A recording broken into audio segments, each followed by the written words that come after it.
बाबू अरे जात ससुरारी का ससुराल एक कप भल भइले था अरे तनी काम रहला साजी बोलौले रहली ना हर बार ससुराल ये नहीं काम रहला तब ना जाता नहीं कौन काम कह तरी के बहुत इमरजेंसी काम बा तनी आ जाए रात भर खातिर तो जो पैसा था नहीं तनी तो पैसा वैसा ले बड़ा था ले ले लेके लौट ये जल्दी से जल्दी है हाँ दो नकागी न तर अरे ससुरा हम आऊ कुछ दे मन से लेके जाइए का ई तो हमारा के खुद ही कम होई दे दे को 150 हम से बुझा तने ठीक बा ना अरे ससुरा कमाता धमा कुल एकदम हमारी ये लुटू भागत बोले बाबू बाबू बाबू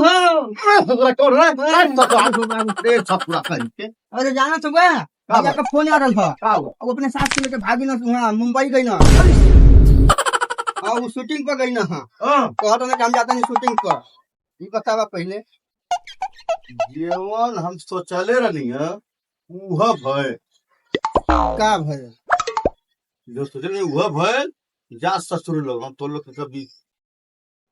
नरकों में तो लोग जगह ना दी हाँ तो और ही पैसा दा उनके जा। और पैसा दा ससुराल जाए खातिर ला पैसा और ला नरकों